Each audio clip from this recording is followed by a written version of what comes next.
Bienvenue à tous dans cette nouvelle vidéo. On se retrouve pour la première analyse de ce samedi 18 juin 2022 sur les Pokémon de la 4e génération. Et nous avons deux analyses encore une fois à faire aujourd'hui. La première, c'est sur Luminéon. Du coup, Luminéon, qu'est-ce que c'est? C'est l'évolution d'Écaillon, du coup, un poisson que l'on retrouve dans le jeu, à l'instar des poissons d'autres générations, genre Magikarp ou quoi, ou Remoraid aussi, on peut le comparer à ça. Alors, il possède un type eau pur. Alors, le type eau qu'on peut considérer comme un des meilleurs types du jeu, peut-être un des 3 ou 4 meilleurs types du jeu, à peu de choses près. Il apporte autant défensivement et offensivement, même si en général c'est plus défensivement parce qu'il a 4 résistances, feu, glace, acier et eau pour 2 faiblesses seulement, au type électrique et au type plante. Offensivement, ça reste un type correct. Alors c'est sûr que c'est toujours mieux défensivement parce que offensivement, ça reste un type qui est beaucoup résisté. 309 Pokémon et résiste dans le jeu, 310 globalement. Donc ça fait quand même beaucoup. Donc c'est les types eau eux-mêmes, les types dragon aussi, les types plantes. Il y a quand même pas mal de Pokémon, mais le type eau est quand même un type offensif correct. Et surtout la particularité, c'est qu'il est neutre sur le type acier. Et quand tu es neutre sur le type acier, c'est toujours une bonne chose.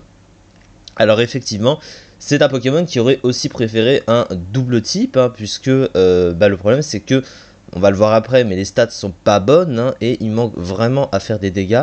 Et pour éviter ou pallier un peu à la passivité du Pokémon, il aurait peut-être préféré un double type. Voilà, ça apporte toujours un peu plus, ça apporte surtout offensivement pour lui, parce que c'est un peu son problème, mais pas que, évidemment. Alors au niveau des 3 talents du Pokémon, le premier c'est Lavabo. Alors Lavabo qui a plusieurs particularités. Déjà, ça l'immunise au type eau. Quand il prend une attaque de type eau, il augmente son attaque spéciale d'un cran, donc c'est un talent très pratique. Et en combat duo et multi, ça attire à lui toutes les attaques du type eau utilisées à côté, que ce soit par l'adversaire ou par vous. Et donc du coup, vous pouvez utiliser une attaque de type eau et il va l'attirer et ça va lui booster son attaque spéciale d'un cran.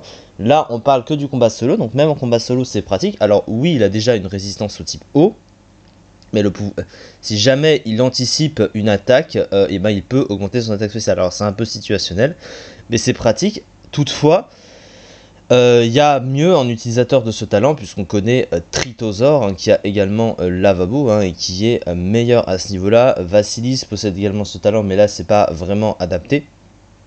C'est un talent utile, mais encore une fois, il n'est pas assez bon, le Pokémon en lui-même, pour être plus haut dans les tiers et l'utiliser plus fréquemment, parce que c'est un Pokémon qu'on utilise presque rarement, presque jamais, parce qu'il n'est pas assez bon à côté. Son deuxième talent c'est Glissade, qui double sa vitesse sous la rain. Alors ça dépend de la pluie pour être utilisé, sinon ça ne fonctionne pas.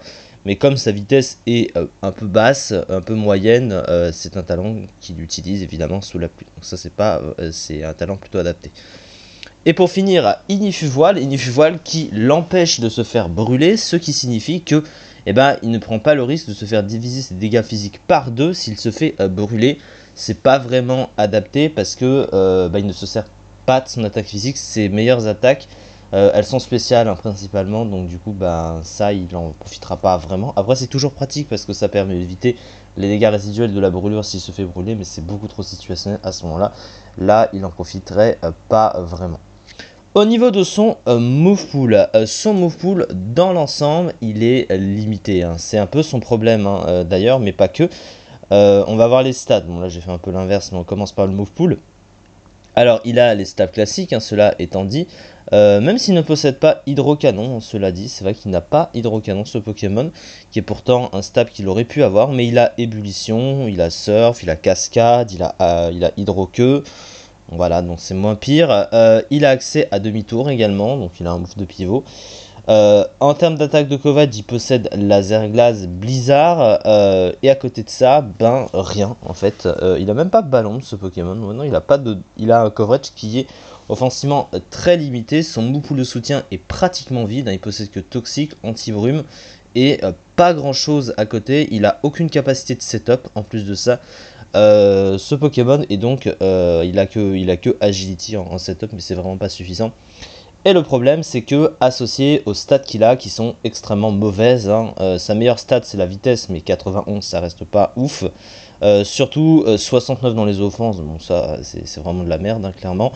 Et 69 PV, 67 défense, 86 en défense spéciale, c'est pas un bug de ouf. Donc les stats sont pas bonnes, le move pool est limité.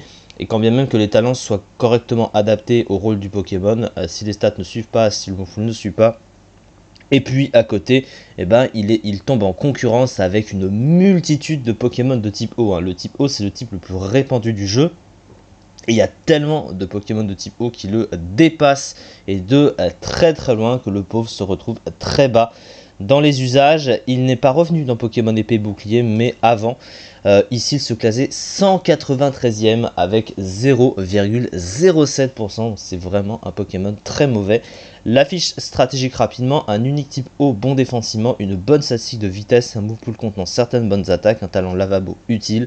Haute statistique très moyenne, voire mauvaise, à part quelques attaques, son move pool est assez pauvre. Absence d'attaque efficace de soin, la seule qu'il possède est en vous. En plus de ça, il ne peut pas se soigner avec un move de soin efficace. Donc ce Pokémon est mauvais, il n'y a pas vraiment à débattre plus que ça. En tout cas, c'est ça pour cette vidéo. On se retrouve pour la seconde analyse du jour qui viendra après celle-ci bien sûr. Merci beaucoup de m'avoir suivi et à très vite.